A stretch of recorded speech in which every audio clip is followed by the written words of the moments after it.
Shalom Jemaat GPIB Semupel Bali NTB. Bersyukur kepada Tuhan bahwa pada saat ini saya Pendeta Christine Jama Kaunang diberikan kesempatan untuk melawat jemaat Tuhan dalam persekutuan ibadah pada saat ini. Jemaat yang diberkati Tuhan, persekutuan ibadah pada saat ini saya mau mengajak kepada jemaat Tuhan membaca dari 2 Petrus pasal 2 ayat 17 sampai dengan yang ke-22. Sebelumnya mari kita berdoa mohon bimbingan Roh Kudus. Mari berdoa. Bapa dalam kerajaan surga, kami hendak membaca dan merenungkan kebenaran firman Tuhan pada saat ini. Diamkanlah semua suara dalam hati kami, biarlah kami hanya mengerti dan memahami firman Tuhan, sabda Tuhan. Mohon Tuhan sekiranya menopang kami agar kami diberikan kekuatan melalui firman Tuhan ini menjalani kehidupan di tengah-tengah pandemi COVID-19. Bersabdalah ya Tuhan, kami siap mendengarkan. Amin. Jemaat Tuhan, pembacaan Alkitab dari 2 Petrus pasal 2 ayat yang ke-17 sampai dengan yang ke-22 menyatakan bagi kita sekalian demikian. Guru-guru palsu itu adalah seperti mata air yang kering, seperti kabut yang dihalaukan tofan.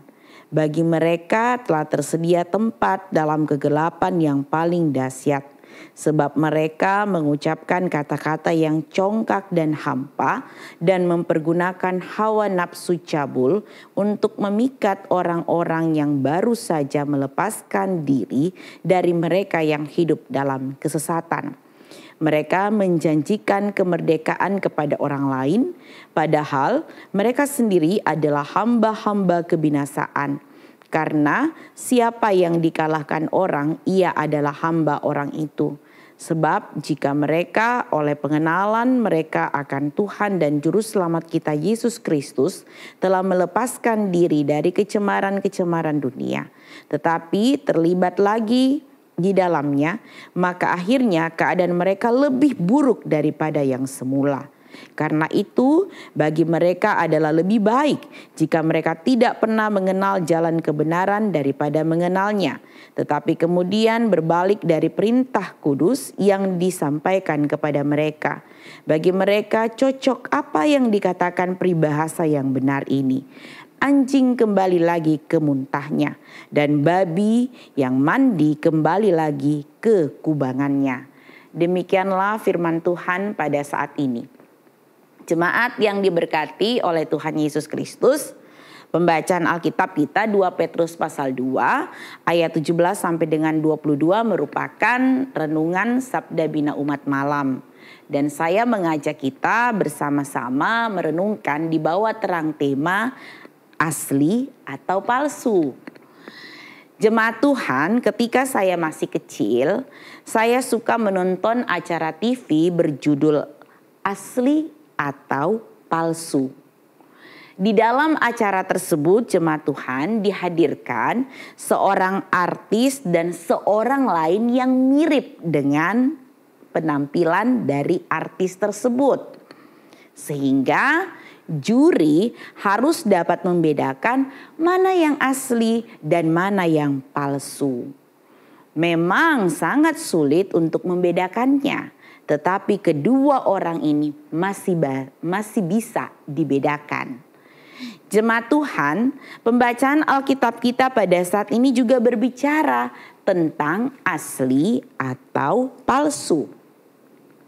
Dengan tegas dan keras dalam ayat 22 bacaan Alkitab kita, sindiran anjing kembali lagi ke muntahnya dan babi yang mandi kembali lagi ke kubangannya berbicara mengenai pertobatan palsu dari manusia.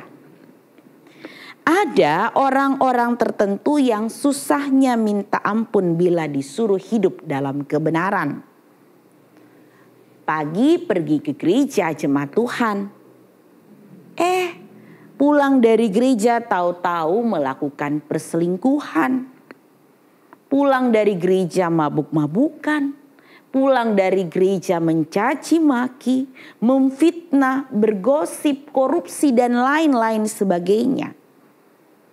Ini mengingatkan jemaat Tuhan tentang misalnya sirkus dengan pertunjukan babi yang diberi pakaian dan berlagak seperti manusia. Tetapi begitu pertunjukan selesai, babi ini lari lagi ke belakang lalu masuk ke dalam kubangan. Lupa kalau sebelumnya dia adalah babi yang bersih dengan pakaian yang bagus. Jemaat Tuhan, ayat di atas memang sindiran terhadap nabi-nabi palsu. Tetapi mari coba kita lihat orang-orang Kristen di masa kini tidak sedikit yang seperti itu. Menjadi seorang Kristen sejati adalah anugerah Allah bagi umat yang dipilihnya. Kekristenan sejati tidak hanya berbicara mengenai status menganut agama Kristen. Atau jemaat Tuhan di KTP tertulis agama Kristen. Tapi bukan maksudnya kartu tanda penduduk KTP itu, tetapi Kristen tanpa pertobatan. Kristen sejati tidak hanya berbicara mengenai itu jemaat Tuhan. Mengikuti ibadah di gereja, aktif dalam pelayanan di berbagai bidang, seolah-olah mendukung pertumbuhan gereja. Semua hal itu tidak pernah menjamin dan menunjukkan bahwa kita adalah seorang Kristen sejati di hadapan Allah.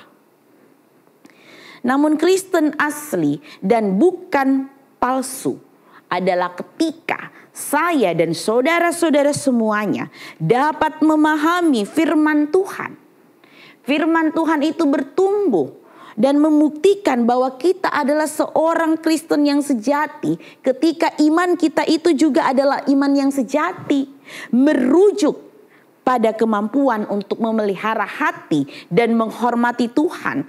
Tunduk kepada peraturan-peraturan yang ditetapkan oleh Tuhan dalam lingkungan apapun yang kita hadapi, dalam situasi apapun yang saat ini sedang kita gumuli. Baik ketika kita sedang menghadapi kesulitan dan pergumulan menghadapi pandemi COVID-19 ini, iman kita tetap sejati dan setia kepada Tuhan. Jemaat yang diberkati Tuhan, kita harus mampu mencari kebenaran dan memahami kehendak Tuhan. Terus berbakti kepadanya di tengah-tengah lingkungan pergumulan hidup yang saat ini kita hadapi. Tidak sekalipun pergumulan ini melemahkan iman kita. Tidak sekalipun pergumulan pandemi COVID-19 ini membuat kita akhirnya meninggalkan hadirat Tuhan dengan berbagai alasan. Kita tetap harus menunjukkan bahwa kita adalah Kristen yang sejati. Sebab jemaat Tuhan, hanya orang-orang seperti itulah yang dapat dianggap Kristen sesungguhnya. Tetap beriman, tetap berdoa dan berharap. Tuhan Yesus memberkati. Amin. Mari kita berdoa. Bapa dalam kerajaan sorga, kami mengucap syukur bahwa sebagai bagian daripada umat Tuhan, kami hari ini sudah boleh merenungkan kebenaran firman Tuhan. Biarlah kami adalah orang-orang Kristen yang sejati. Kami adalah orang-orang Kristen yang setia. Tidak sekalipun kami menjadi orang-orang Kristen palsu, karena kami tidak memiliki iman yang sejati kepada Tuhan. Kuatkan kami Tuhan menghadapi pandemi COVID-19 ini. Biarlah hanya dalam campur tangan Tuhan kami mampu menghadapinya. Kami menantikan jawaban Tuhan yang terbaik untuk senantiasa boleh menghadapi pergumulan-pergumulan kehidupan kami. Kami hanya setia kepada Tuhan. Berkati rumah tangga kami Tuhan, berkati keluarga kami, berkati pelayanan kami, berkati gereja-gereja yang ada di Mupel, Bali, NTB. Biarlah GPIB tetap menjadi GPIB yang menghadirkan damai sejahtera untuk semua ciptaan. Kami mohon Tuhan memberkati setiap pendeta, Tuhan memberkati setiap penatua diaken, bahkan unsur-unsur unit-unit misioner lainnya. Biarlah berada dalam pengasihan Tuhan, membangun kebersamaan di wadah gereja Protestan di Indonesia bagian barat di wilayah Mupel, Bali, NTB. Tuhan Yesus berkati rumah tangga kami, berkati pekerjaan kami, dan berkati setiap mereka yang kami kasihi. Terima kasih Bapa, kuatkan iman percaya kami. Biarlah kami tetap percaya juga bahwa setiap mereka yang saat ini terdampak COVID-19 akan dipulihkan oleh Tuhan. Mereka diberkati di dalam pekerjaan, bahkan segala sesuatu yang diupayakan untuk memenuhi kebutuhan hidup sehari-hari, biarlah Tuhan mau campur tangan di dalamnya. Bapa dalam kerajaan sorga, kami mohon Tuhan juga mengampuni setiap dosa dan kesalahan kami. Kami hendak beristirahat pada malam hari ini. Tuhan berkati istirahat kami, biarlah kami bangun dalam keadaan sehat dan kuat. Terima kasih Bapa, terima kasih. Inilah permohonan kami, di dalam nama Tuhan Yesus kami berdoa. Amin. Selamat beristirahat jemaat Tuhan, Tuhan memberkati. Amin.